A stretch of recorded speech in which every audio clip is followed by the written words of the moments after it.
हरे कृष्ण. प्रभूजी आता जस्ट सेवेवरून आले होते ना, त्यामुळे जरा बसले होते. हं. ठीक आहे, ठीक आहे, केलंय चालेल, ठीक आहे, ओके. रेकॉर्डिंग केलंय का स्टार्ट प्रभूजी, केलंय ना? हो, तुम्ही केलं ना चालू? चालेल, प्रवेश सुरू झालंय. करू. हो माताजी. हरे कृष्ण. गीतामृत मालिकेमध्ये सर्व मैत्रिणींचे अंतःकरणपूर्वक स्वागत आहे. तर आपण प्रार्थनेने सुरुवात करत आहोत. मग ज्ञानतिमिरान्धस्य ज्ञानाञ्जनशलाकया चक्षुरुन्मीलितं येन तस्मै श्रीगुरवे नमः. श्रीचैतन्य मनोभीष्टं स्थापितं येन भूतले स्वयं रूपकदा मह्यं ददाति स्वपदान्तिकं. वन्देऽहं श्रीगुरो श्रीयुतापदकमलं श्रीगुरुन् वैष्णवांश्च श्रीरूपं साग्रजातं सहगणा रघुनाथान्वितं तं सजीवं साद्वैतं सावधूतं परिजनासहितं कृष्णचैतन्यदेवं श्रीराधा कृष्णपादान् सहगणा ललिता श्रीविशाखान्वितावश्च. हे कृष्णा करुणा सिंधो दीनबंधु जगत्पते गोपेश गोपिका कांत राधाकांत नमोस्तुते. तप्त कांचना गौरांगी राधे वृंदावनेश्वरी वृषभानुसुते देवी प्रणमामि हरिप्रिये. वाञ्छाकल्पतरुभ्यश्च कृपा सिन्धुभ्येव च पतितानां पावनेभ्यो वैष्णवेभ्यो नमो नमः. नमो विष्णुपादाय कृष्णप्रेष्ठाय भूतले श्रीमते राधानाथ स्वामिनिति नामिने. नमो विष्णुपादाय कृष्णप्रेष्ठाय भूतले श्रीमते भक्तिवेदांत स्वामिनिति नामिने. नमस्ते सरस्वती देवे गौरवाणी प्रचारिणे निर्विशेष शून्यवादी पाश्चात्य देशतारिणे. जय श्री कृष्ण चैतन्य प्रभु नित्यानंद श्री अद्वैत गदाधर श्रीवासादि गौरभक्तवृंद. हरे कृष्ण कृष्ण कृष्ण हरे हरे हरे राम राम राम हरे हरे. हरे कृष्णा. गीतामृत मालिकेमध्ये सर्व मैत्रिणींचे अंतःकरणपूर्वक स्वागत आहे. आज खरं श्री तुलसी माताजीने आपल्याला भगवद्गीतेतील या 18व्या अध्याय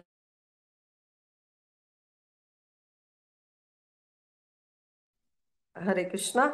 तर आज श्री तुलसी माताजींनी भगवद्गीतेवरती 18व्या अध्यायातील 11व्या श्लोकावरती खूप छान पद्धतीने आपल्याला समजावून सांगितलं असतं, परंतु काही कारणास्तव माताजींना हे घेता येत नाहीये आजचं लेक्चर.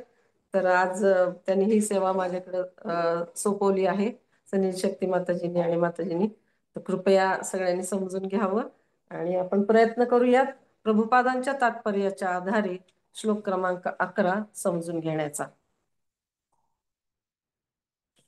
तर श्रीकृष्णांनी आपण ऐकत आलेलो आहोत आतापर्यंत. श्रीकृष्णांनी त्याग म्हणजे काय याचं वर्णन केलेलं आहे आणि खरा संन्यास म्हणजे काय याबद्दल देखील मैत्रिणींनो त्यांनी खूप छान पद्धतीने आपल्याला समजून सांगितलेलं आहे अर्जुनाच्या माध्यमातून. या सर्व गोष्टींनंतर अर्जुनाच्या मनामध्ये पुन्हा एक प्रश्न निर्माण झालेला आहे.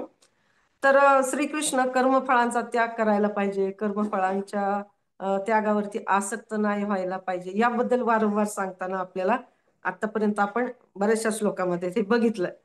तर मग अर्जुनाच्या मनामध्ये एक पृच्छा येते की हे भगवन, याबद्दल का बरं आपण विचार करू नये की दोन्ही शुभ आणि अशुभ अशा दोन्ही कार्याच्या कर्मफळांचा त्याग का करू नये, असा अर्जुनाच्या मनामध्ये एक स्वाभाविक प्रश्न आपल्यासारख्यांच्या मनामध्ये जो येणार आहे तो अर्जुनाने आपल्या सर्वसामान्य लोकांसाठी, कलियुगातल्या लोकांसाठी हा प्रश्न भगवंतांकडे त्याबद्दलची विचारणा केलेली आहे की शुभ आणि अशुभ अशा दोन्ही कार्याच्या कर्मफळांचा त्याग का करू नये. त्यामुळे काहीच प्रश्न उरणार नाही आणि जीवन खूप सहज आणि सुलभ होईल अशा पद्धतीने अर्जुनाने भगवंतांना विचारणा केली. आता श्रीकृष्ण याबद्दल काय सांगतायत मैत्रिणींनो, खूप लक्षपूर्वक आपण या श्लोकाबद्दल ऐकूयात, कारण खूप मोठी शिकवण प्रभुपाद त्यांच्या तात्पर्यांमधून देतात आणि कृष्ण भावना भावित होऊन दैनंदिन जीवनासाठी आपल्याला खूप छान मार्गदर्शन या पण श्लोकामधून आपल्याला मिळणार आहे. तर पाहूया श्लोक क्रमांक 11 यामध्ये भगवंत अर्जुनाला काय सांगत आहेत. तर भगवंत सांगतायत मोक्ष संन्यास योग पान क्रमांक 571 श्लोक क्रमांक 11. नहि देहभृता शक्यं त्यक्तुं कर्माण्यशेषतः यस्तु कर्म फल त्यागी सत्यागीत्य विधीयते. अर्थात देहधारी जीवांना सर्व कर्मांचा त्याग करणे खरोखर शक्य नाही, परंतु जो कर्मफलांचा त्याग करतो तोच खरा त्यागी आहे. आता प्रभुपाद त्यांच्या तात्पर्यामध्ये खूप छान सोप्या पद्धतीने आपल्याला समजून सांगत आहेत. वाचूयात. तात्पर्य: भगवद्गीतेत सांगितले आहे की मनुष्य कधीही कर्म करणे सोडून देऊ शकत नाही. म्हणून जो श्रीकृष्णांकरता कर्म करतो व कर्मफलांचा भोग करीत नाही, सर्व काही श्रीकृष्णांना अर्पण करतो, तोच खरोखर त्यागी होय. आंतरराष्ट्रीय कृष्ण भावनामृत संघाचे अनेक सदस्य आहेत जे त्यांच्या कार्यालयात, कारखान्यात किंवा इतरत्र कठोर परिश्रम करतात व त्यांना जे काही प्राप्त होते ते सर्व संघाला दान करतात. असे महात्मा व्यक्ती वास्तविक संन्यासी असून ते संन्यासाश्रमात स्थित आहेत. या ठिकाणी स्पष्टपणे दाखवून दिले आहे की कर्मफळांचा त्याग कसा केला जातो व कोणत्या कारणाकरता कर्मफळांचा त्याग केला जातो. तात्पर्य छोटा आहे, परंतु खूप त्याच्यातून आपण शिकवण घेऊ शकतो. आणि नेमकं संन्यासी वृत्ती म्हणजे काय आणि कर्मफळांचा त्याग म्हणजे काय हे आपल्या मनावरती बिंबून जातात. प्रभुपाद या ठिकाणी तात्पर्यामध्ये सांगतात. आता कृष्ण इथं म्हणतात की ज्याप्रमाणे आपण सर्व काही गोष्टी, सर्व कर्म त्याग करू शकत नाही. जर तुम्हाला आठवत असेल मैत्रिणींनो, बघा तुम्ही आठवून बघा, 3रा जो अध्याय आहे भगवद्गीतेतला कर्मयोग, त्याच्यामधील श्लोक क्रमांक 5, नहि कश्चित क्षणमपि जातु तिष्ठत्य कर्मकृत कार्यतेह हयवशः कर्म सर्वा प्रकृतीचे गुणे. अर्थ आठवून बघा मैत्रिणींनो, किंवा पाहू शकता तुम्ही या लेक्चर नंतर की भगवद्गीता कर्मयोग 3रा जो अध्याय आहे त्याच्यामधला 5वा श्लोक. त्याच्यामध्ये असं सांगतात भगवंत की प्राकृतिक गुणांपासून जे प्राप्त केलेल्या गुणांनुसार मनुष्याला असहाय्यपणे कर्म करण्यास भाग पाडले जाते. असहाय्यपणे कर्म करण्यास भाग पाडले जाते. म्हणून कोणालाही एक क्षणभरही काही कर्म करण्यापासून परावृत्त होता येत नाही. या ठिकाणी सांगितले की तसं आपण करूच शकत नाही, कुठल्याही कर्माचा त्याग आपण करूच शकत नाही. कारण प्रकृतीचे जे गुण आहेत, सत्व, रज आणि तम, या तिन्ही गुणांमुळे एक मनुष्याला असहाय्यपणे एखादी कृती करण्यासाठी भाग पाडलं जातं. तर सतत क्रियाशील राहणे हा देहधारी जीवनाचा प्रश्न नसून आत्म्याचा तो स्वभाव आहे. दुसरा एक दृष्टिकोन हा आहे, एक वस्तुस्थिती ही आहे की सतत क्रियाशील जे राहणं हा प्राकृतिक जरी स्वभाव असला किंवा देहधारी जीवनाचा एक प्रश्न असला किंवा देहधारी जीवात्मा सतत क्रियाशील असतो, ही वस्तुस्थिती असली तरी दुसरी एक महत्वाची गोष्ट ही आहे की आत्म्याचा तो स्वभाव आहे, जो आत्मा आहे, चेतना, ज्याचं आपण म्हणू शकतो की एखाद्या शरीरामध्ये आत्मा आहे, त्याच्या चेतन आणि क्रियाशीलतेवरून कळतं की त्या देहामध्ये तो आत्मा आहे, म्हणजे तो व्यक्ती जिवंत आहे. हे कशाचं लक्षण आहे, तर तो जीवात्मा जो आहे तो सतत क्रियाशील असतो. मग तो त्याच्या इंद्रियांमार्फत असू शकतो किंवा मनामार्फत असू शकतो, पण ते आत्म्याचं लक्षण आहे, चेतना. आणि तो जो जीवात्मा आहे तो सतत क्रियाशील राहणं हा देहधारी जीवनाचा प्रश्न नसून आत्म्याचा तो स्वभाव आहे. आता अतिशय स्पष्टपणे या ठिकाणी सांगितलं गेलं की मनुष्याला विविध क्रिया करण्यासाठी भाग पाडले जाते. आताच आपण ऐकलं की असहाय्यपणे कृती करण्यासाठी भाग पाडलं जातं. म्हणजे असं आपण बघू शकतो की विविध क्रिया करण्यासाठी मनुष्याला भाग पाडले जाते. कोणाकडून, तर हा प्रश्न मनामध्ये येऊ शकतो की कोणाकडून भाग पाडला जातं ह्या क्रिया करण्यासाठी, तर प्रकृतीकडून, प्रकृतीच्या 3 गुणांकडून, सत्व, रज आणि तम. याबद्दल देखील आपण आधी ऐकलेलं आहे. पण या ठिकाणी हा जो 18वा अध्याय इतका डिटेलमध्ये प्रत्येक गोष्टीचं आपल्या मनावरती एक रोपण चालू आहे, एक बिंबवणं चाललेलं आहे. आणि सार म्हटलं जातं ना, पूर्ण भगवद्गीतेच्या सगळ्या 17 अध्यायांचं सार जे आहे ते या ठिकाणी दिलेलं आहे. तर त्यामुळे आपण हा विचारच करू शकत नाही की सर्व कर्मांचा त्याग आपण करूच शकत नाही. म्हणजे ह्या गोष्टी शक्यच नाही की कर्मांचा त्याग करणं हे तर शक्यच नाही. तर मग आपण काय करू शकतो या बाबतीमध्ये, नेमकं आपल्याला काय करायला भगवद्गीता सांगते, तर तेच यावरून आपण समजू शकतो की श्रीकृष्णांचे उपदेश किती व्यवहार्य आहेत आणि भगवद्गीता किती प्रॅक्टिकल आहे. याच्यावरून आपल्याला समजू शकतं की दैनंदिन जीवनामध्ये भगवद्गीता कशा रीतीने आपल्याला एक मैत्रिणीच्या नात्याने, एक मार्गदर्शन पत्रिकेच्या नात्याने कशी मदत करते. कारण भगवंत जे उपदेश देत आहेत ते आपण दैनंदिन जीवनामध्ये उपयोगात आणू शकतो. जर श्रीकृष्णांनी सांगितलं आहे की give up all the work, तर काय करावे? खूप कठीण आहे, हे सगळं सोडून देणं काही शक्य नाहीये. पण कृष्ण इथं सांगतात की कर्माचा त्याग करणं शक्य नाही, तर मग काय करायला हवे? तर कर्म फळांचा त्याग करायला हवा, जेणेकरून आपण आपल्या भक्ती मार्गावरती देखील प्रगती करू शकतो. तर ही एक चेतना आहे मैत्रिणींनो, अशा प्रकारची वृत्ती बनवणे, यासाठी आपल्याला भगवद्गीता खूप छान पद्धतीने मदत करत आहे. म्हणून श्रीकृष्ण अतिशय स्पष्टतेने ही गोष्ट प्रस्थापित करत आहेत की त्यागी कोण आहे, खरा त्यागी म्हणजे कोण, हे श्रीकृष्ण भगवद्गीतेमध्ये खूप सुंदर रीतीने वारंवार वेगवेगळ्या पद्धतीने आपल्याला समजावून सांगत आहेत अर्जुनाच्या माध्यमातून. म्हणजे आता ही त्यागी व्यक्ती म्हणजे कोण आहे? तर ती व्यक्ती जो कर्मफळ म्हणजे जे रिझल्ट आहेत एखाद्या कार्याचे किंवा ऍक्टिव्हिटीजचे, त्याचा ती व्यक्ती त्याग करते. त्याग करते याचा अर्थ त्या गोष्टीपासून ती व्यक्ती अलिप्त असते.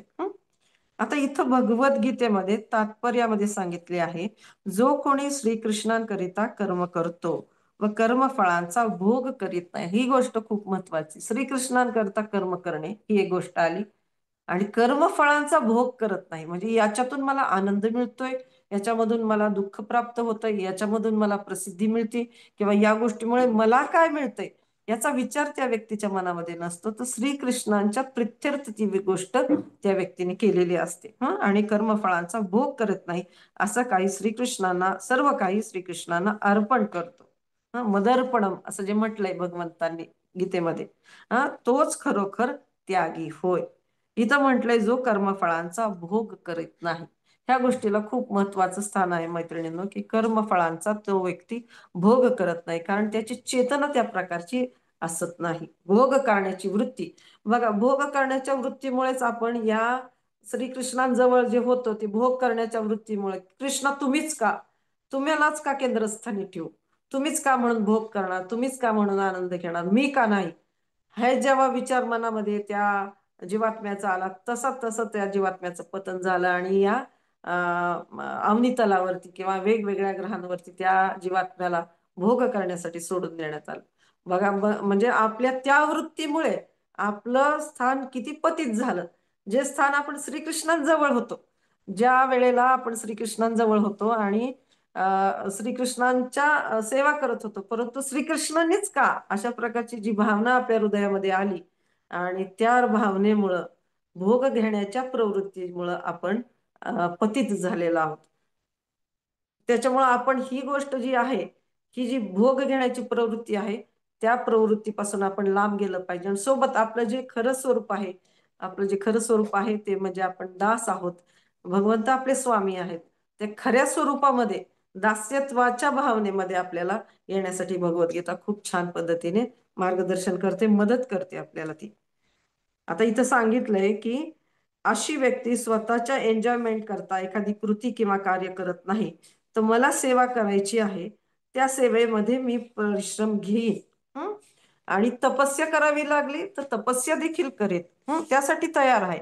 आपण स्वामी नाही की आपण भोग करू नये. आपण स्वामी नाहीयेत, त्याच्यामुळे आपण भोग करण्याच्या फंदामध्ये पडायला नाही पाहिजे. तर खरे स्वामी कोण आहेत? साक्षात भगवान श्रीकृष्ण. आणि स्वतःच्या आनंदासाठी स्वार्थी भावनेने सेवा करू तर आपण एक दास किंवा दासी आहोत, या चेतनेने कार्य करणे शक्य होणार नाही. म्हणजे जेव्हा आपण आता बघू शकतो, आपण माधवेंद्रपुरींचं उदाहरण बघू शकतो, की ज्या वेळेला भगवंतांनी त्यांना स्वप्नामध्ये येऊन सांगितलं की माझा खूप दाह होतोय, मला, त्यांनी जमिनीमधून ते विग्रहांना वरती काढलं होतं, पण कितीतरी वर्ष ते जमिनीमध्ये विग्रह असल्यामुळे त्यांच्या अंगाचा, अंगकांतीचा दाह होत होता. मग त्यांनी त्यांच्या शुद्ध भक्तांद्वारे, शुद्ध भक्तांच्या म्हणजे माधवेंद्रपुरींच्या स्वप्नामध्ये आले की तू मला मलय देशामध्ये जाऊन तिथून तू चंदन आण, आणि ते चंदन मला तू लाव दररोज, त्यामुळे माझ्या अंगकांतीचा जो दाह होतोय, उष्णतेचा मला प्रचंड त्रास होते, त्या त्रासापासून मी मोकळा होईल. बघा, माधवेंद्रपुरी त्यावेळेला त्यांचं वय किती, खूप वयस्कर होते माधवेंद्रपुरी, तरी त्यांनी त्यांच्या वयाची पर्वा केली नाही, आणि त्यांना तिथून वृंदावनातून मलय पर्वतावर जाण्यासाठी किती वेळ लागणार होता, त्यांचं वय पण नव्हतं एवढे परिश्रम करण्याचे, परंतु आणि त्या ठिकाणी मुसलमान राजवट देखील होती. या सगळ्या गोष्टींचा माधवेंद्रपुरींनी कसलाही विचार न करता भगवंताच्या सेवेप्रित्यर्थ त्या ठिकाणी ते गेले आणि तिथून त्यांनी चंदन आणलं. आणि मग ती अर्थात तो पास टाइम त्या लीलेमध्ये अजून काही सुंदर सुंदर शिकवणी आहेत आणि भगवंतांनी त्यांच्याकरिता खीर वगैरे चोरली, या पण गोष्टी येतात. परंतु त्यांनी त्यांचा परिश्रम गणलं नाही मनामध्ये, म्हणजे दुःख न गणला मनी, आनंद गणिला. म्हणजे त्यांना भगवंतांच्या संतुष्टीसाठी एखादी गोष्ट करणं, मग त्यासाठी झोकून देण्याची जी भावना आहे, ते हे जे श्रेष्ठ आचार्य आहेत किंवा भगवंताचे शुद्ध भक्त आहेत ते आपल्याला या ठिकाणी शिकवतात. भगवंतांच्या आणि भगवंतांच्याच केवळ आनंदासाठी प्रत्येक गोष्ट त्यांच्या जीवनामध्ये, प्रत्येक क्षण त्यांना त्यांच्या जीवनामध्ये घालवायचा असतो आणि त्यांच्यासाठीच केवळ क्रिया करण्यासाठी ते या आपल्याला शिकवण्यासाठी, मार्गदर्शन करण्यासाठी या पृथ्वीवरती येत असतात. तसं बघायला गेलं तर प्रभुपादांचं उदाहरण देखील आपण पाहू शकतो की केवळ भगवान श्रीकृष्णांच्या संतुष्टीसाठी त्यांचा श्वासोश्वास, त्यांची प्रत्येक क्रिया, त्यांचा प्रत्येक शब्द, त्यांची प्रत्येक कृती ही भगवंतांच्या संतुष्टीला धरूनच असायची. की माझे गुरु महाराज कशामुळे संतुष्ट होतील, की गुरु महाराजांनी जे सांगितलं आहे की परदेशात जाऊन प्रचार कर, त्यासाठी प्रभुपादांनी आपलं पाहिलं असेल प्रभुपाद लीलामृत मध्ये या सगळ्या गोष्टीचं वर्णन, किती परिश्रम घेतले आहेत. इंग्रजी भाषेमध्ये प्रचार कर, तुला जेव्हा शक्य होईल तेव्हा तू तुझ्याकडे लक्ष्मी आल्यानंतर इंग्रजी भाषेमध्ये हे भागवताचे किंवा ग्रंथ तू त्याची छपाई कर, ते वितरित कर.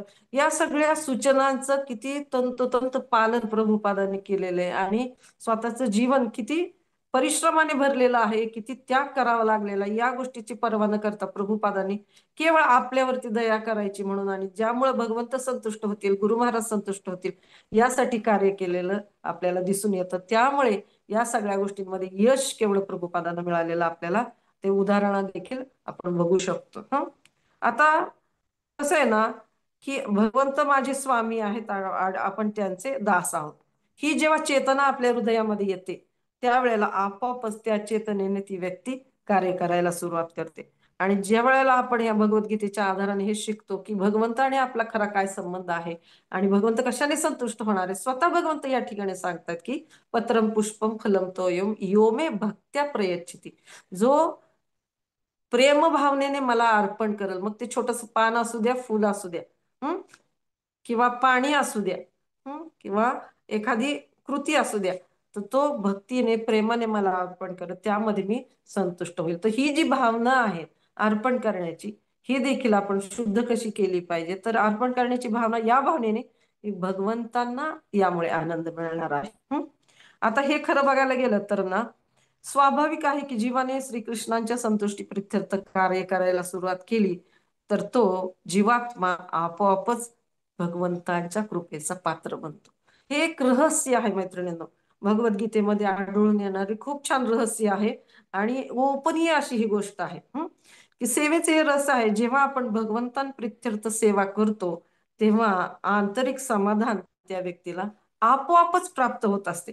निराळ त्याच्यासाठी प्रयत्न करण्याची देखील काहीही गरज नसते.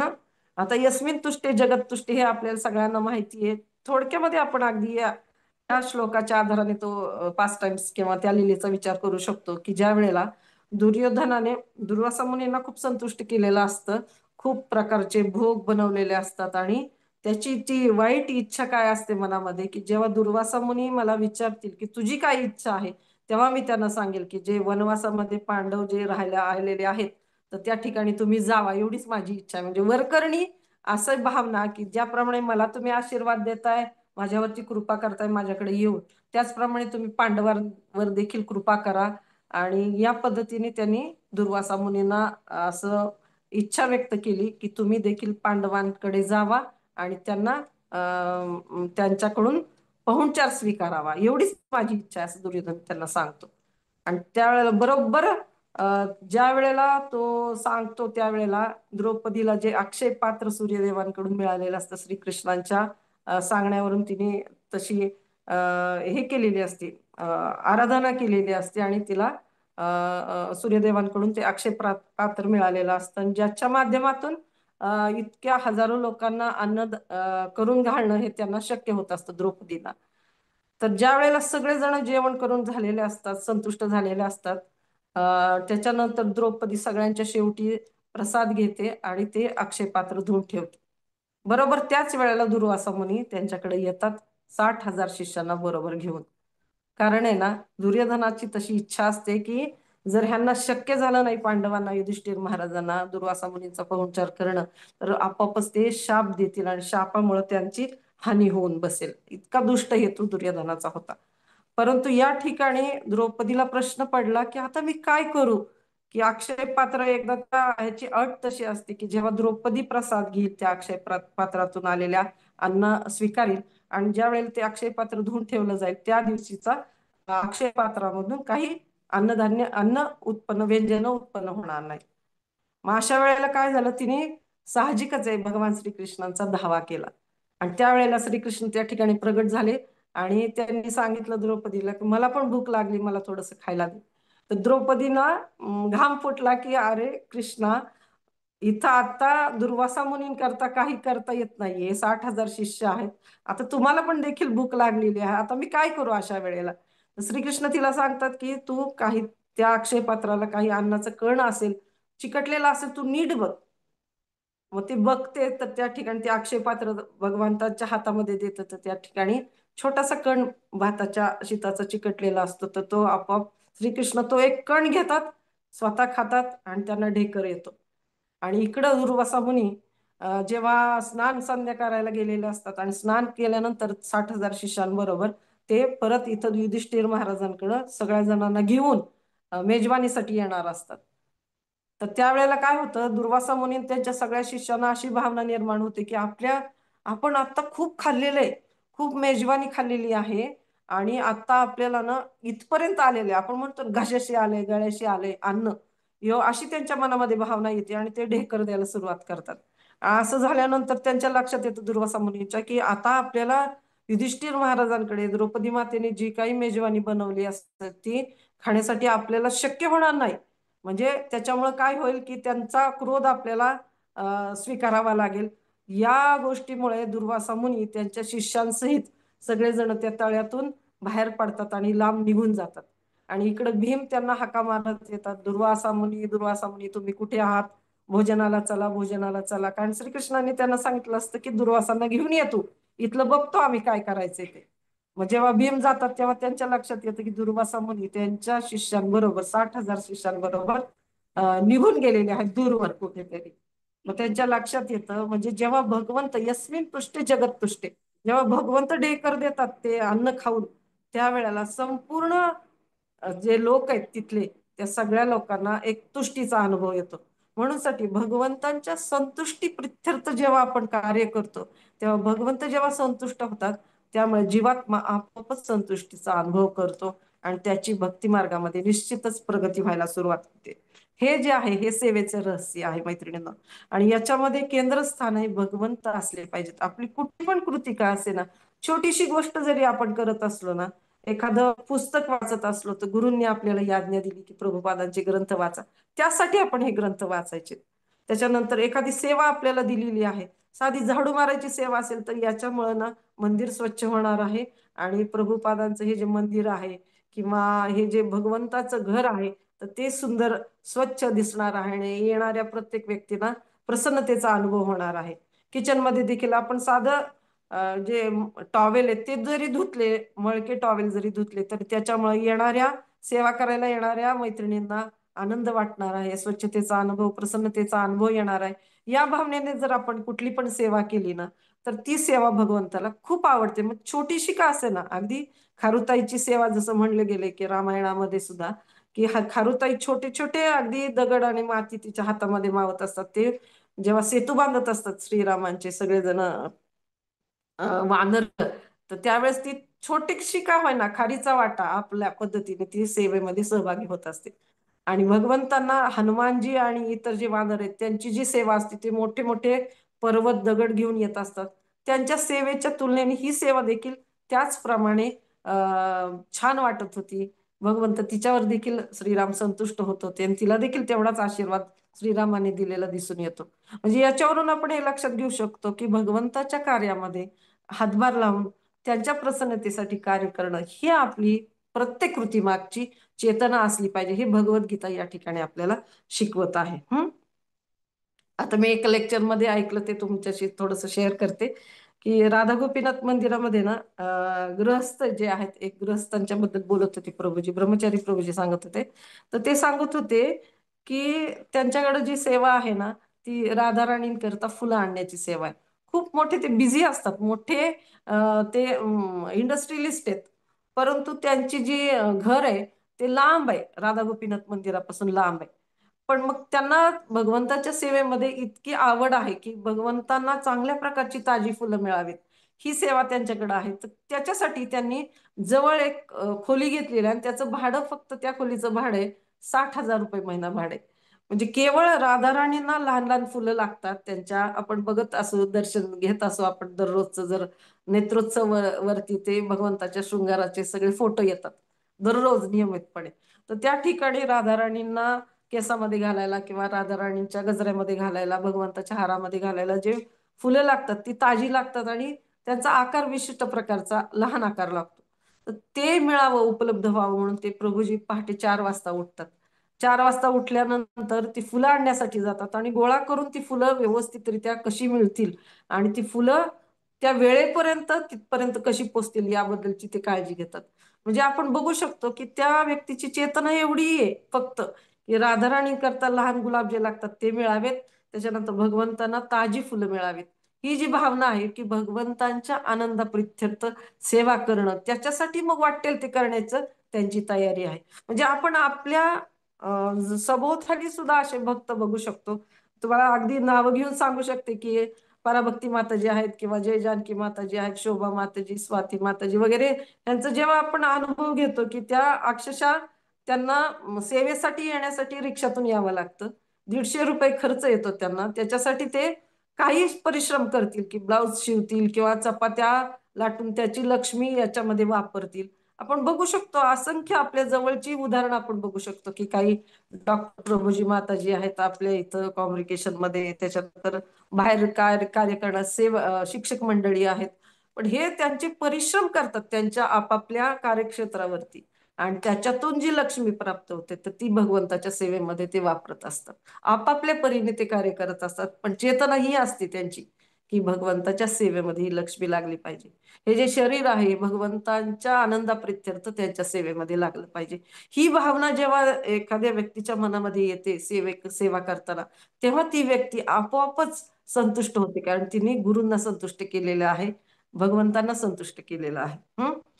तर हे खूप स्वाभाविक आहे आणि प्रॅक्टिकल उदाहरण आहेत मैत्रिणींनो, की जे कोणी खूप परिश्रम करतात. आता इथं प्रभुपाद देतात की फॅक्टरी, शाळा, कॉलेजमध्ये खूप परिश्रम करतात, पण ते परिश्रम, ते जे काही त्यांना त्याच्यातून मिळकत मिळते तर ते श्रीकृष्णा प्रित्यर्थ अर्पण करतात आणि त्या गोष्टीमुळे त्यांच्या कृतींना, कर्मांना, हे जे आपण बघितलं की दिव्यत्व प्राप्त होते. त्यांची तीच गोष्ट ही दिव्य बनते जेव्हा ते श्रीकृष्णांना अर्पण करतात ती कृती, ती गोष्ट. आणि खरं म्हणजे त्यागी किंवा संन्यासी असं या व्यक्तीला म्हणायला लागेल, कारण त्यांनी कर्मफळाचा त्याग केलेला आहे. परंतु कर्म करणे ही भक्तिमय क्रिया करणे चालूच आहे. म्हणजे त्यांच्या एक ऍक्टिव्हिटी चालूच आहे, फक्त त्यांनी हे सगळं कृष्णांना अर्पण करण्यासाठी या सगळ्या गोष्टी ते करत आहेत. म्हणजे केंद्रस्थानी कोण आहे? भगवान श्रीकृष्ण.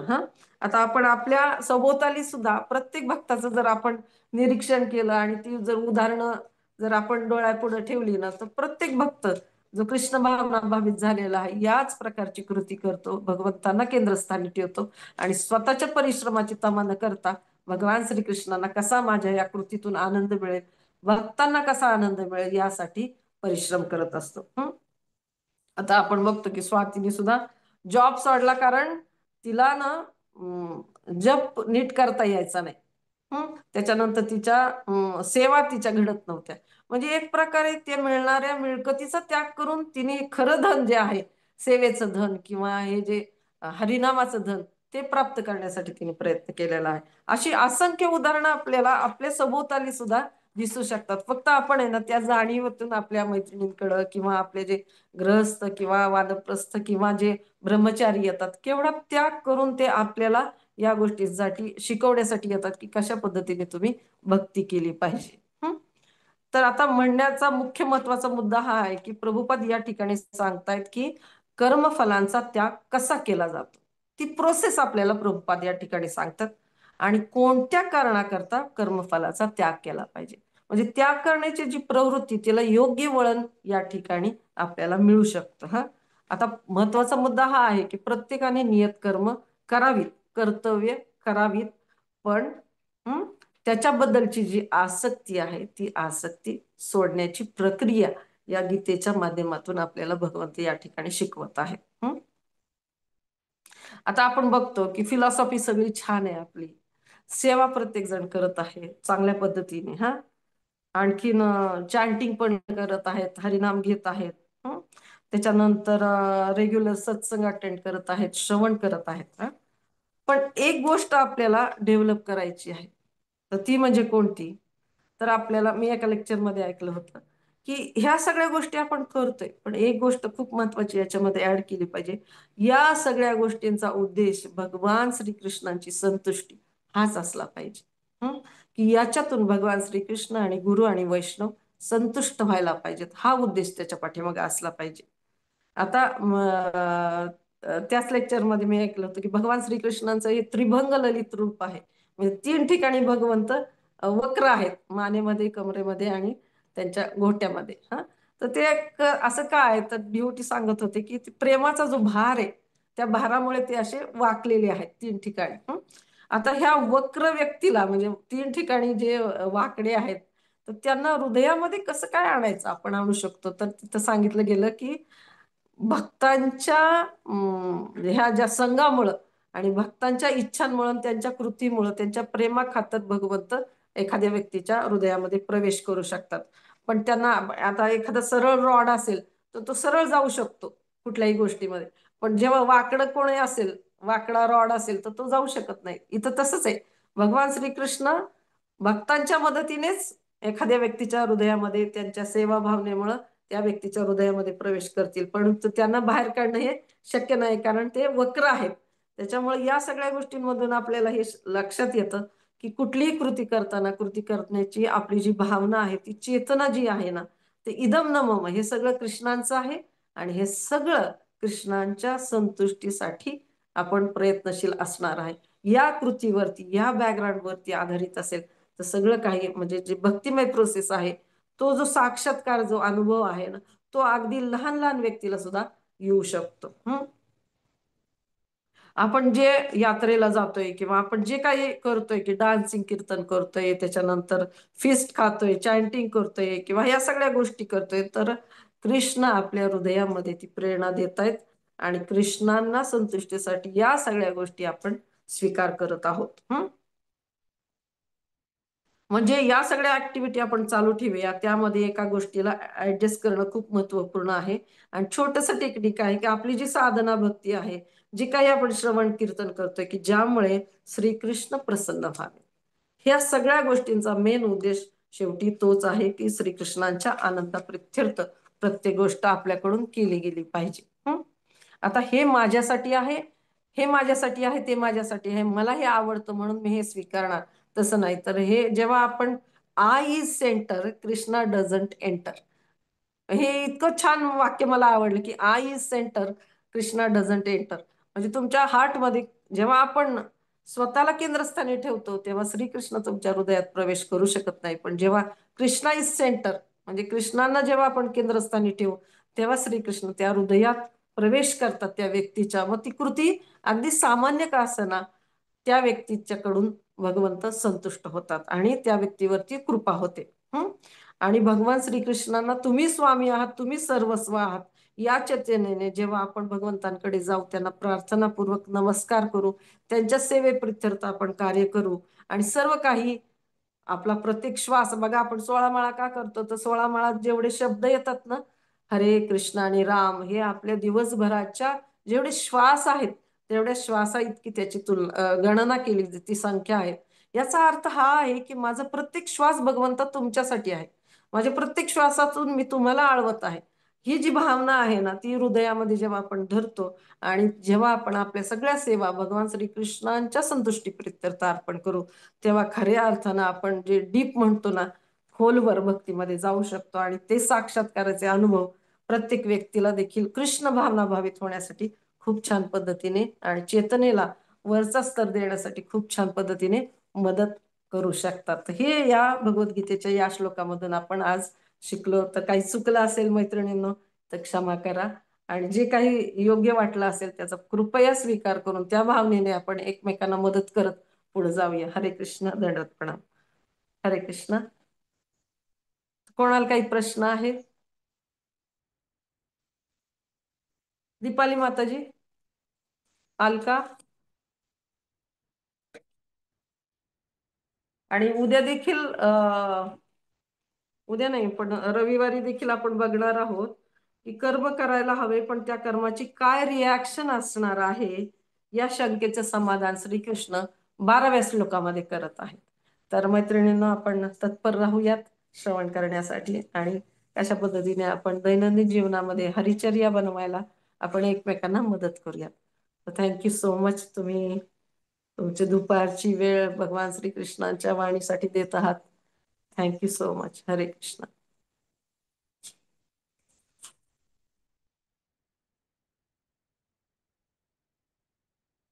थँक्यू संध्या.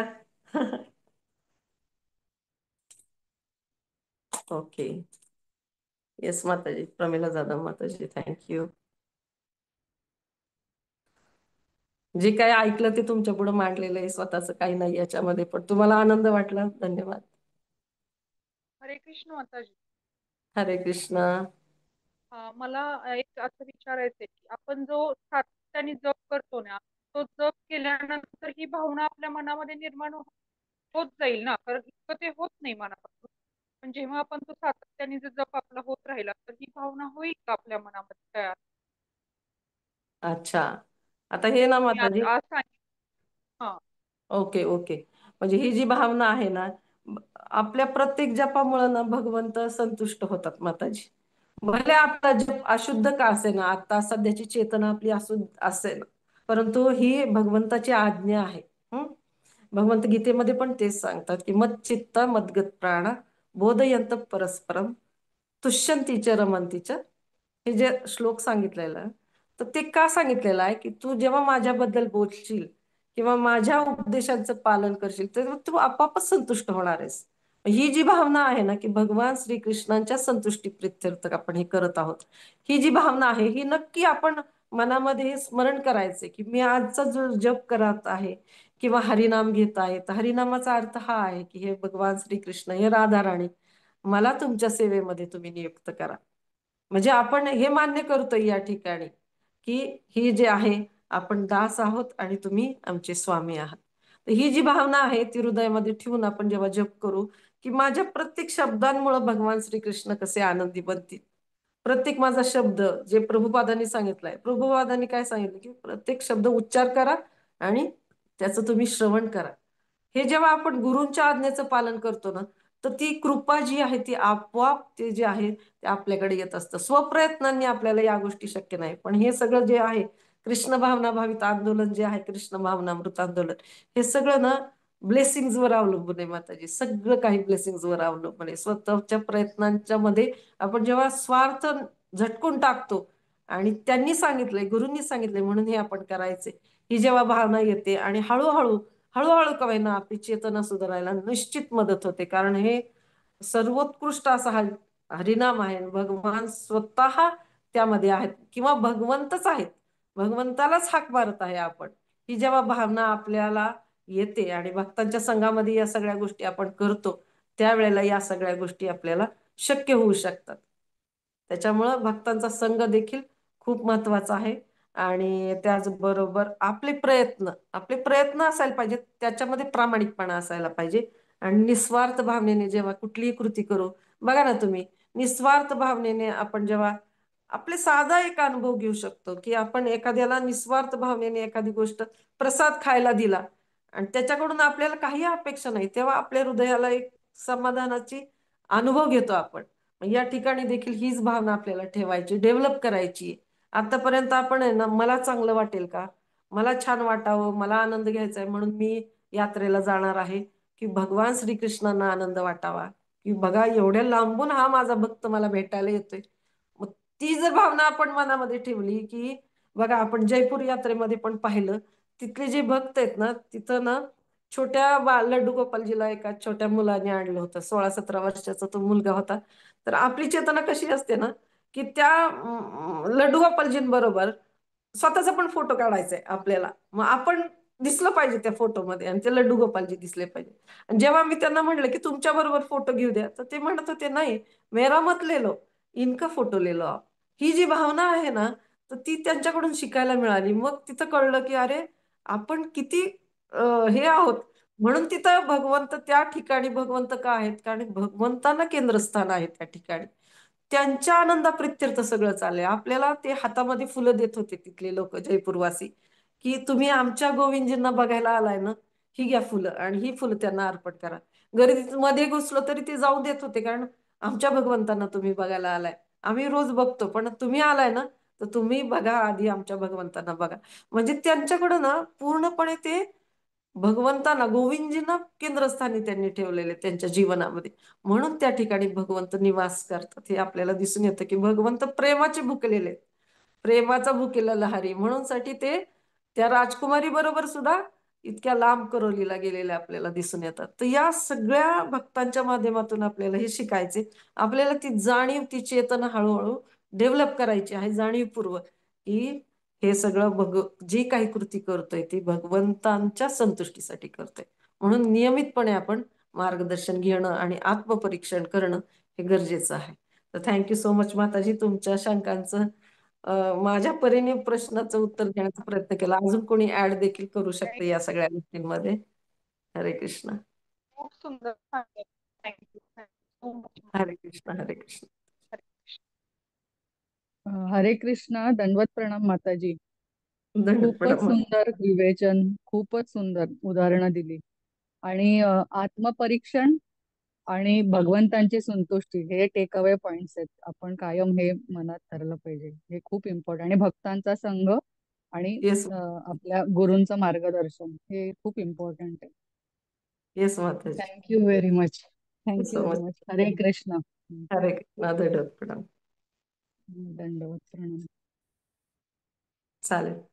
अलका, आता आपण थांबूया का?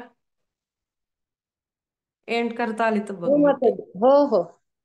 थँक्यू. हो, थँक्यू. करू का? येस येस कर. चालेल. ओके. थँक्यू. हरे कृष्ण. हरे कृष्ण.